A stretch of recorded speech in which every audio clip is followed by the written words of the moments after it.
Anyone who has watched a Steve Jobs keynote will tell you he is one of the most extraordinary speakers in corporate America. Who does the best job of that in the world? While most presenters simply convey information, Jobs inspires. I'm Carmine Gallo, and today I'll walk you through several key techniques that Steve Jobs uses to electrify his audience. They're elements you can adopt in your very next presentation. Welcome to Macworld 2008. We've got some great stuff for you. There's clearly something in the air today.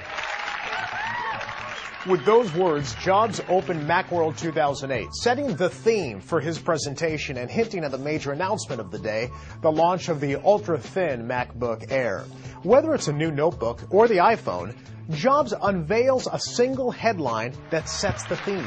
Today, Apple is going to reinvent the phone.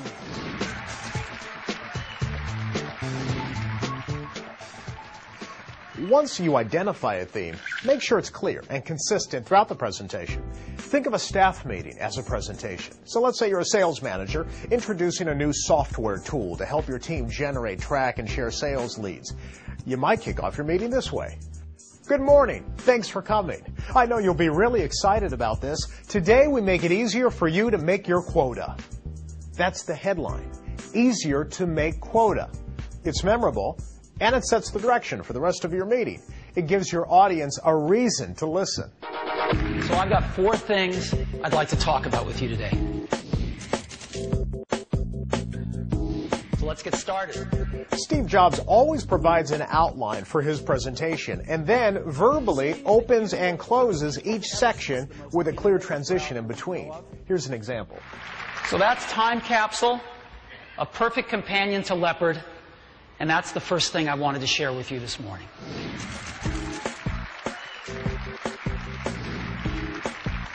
The point is, make it easy for your listeners to follow your story.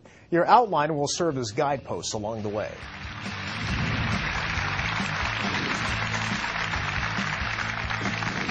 You'll also notice that during his presentations, Jobs uses words like extraordinary, amazing, and cool. He is passionate, enthusiastic, and it shows. Incredible, unbelievable, amazing, awesome, extraordinary year for Apple. You know, your audience wants to be wowed, not put to sleep. Too many people fall into this presentation mode. It's stiff, it's formal, it lacks pizzazz. We, your listeners, are giving you permission to have fun and to be excited about your company, your product, or your service. If you're not passionate about it, we're not going to be.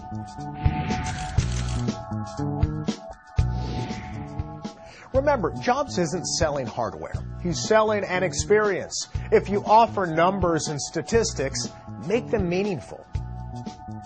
We have sold 4 million iPhones to date. If we divide 4 million by 200 days, that's 20,000 iPhones every day on average. Numbers don't mean much unless they're placed in context. Managers, connect the dots for your listeners. Recently, I worked with a company that launched a 12-gigabyte memory card. 12 gigabytes! That number doesn't mean much to most people, so we put it into context. We said that's enough memory to listen to your music while traveling to the moon and back. Now, 12 gigs means something to me. Make numbers meaningful. One of the most effective elements of a Steve Jobs presentation is that they are easy on the eyes. His presentations are visual and simple. While most speakers fill their slides with mind-numbing data and text and charts, Jobs does just the opposite. He uses very little text and usually 1, maybe 2 images per slide. You see, you want to paint a picture for your audience without overwhelming them. Inspiring presentations are short on bullet points and big on visuals. If you really want your presentation to pop, treat it like a show, with ebbs and flows, themes, and transitions. Jobs includes video clips, demonstrations, and guests. He also has a knack for dramatic flair, and it's very effective. For example, when introducing the MacBook Air, Jobs drew cheers by opening a manila interoffice envelope and holding the laptop out for everyone to see.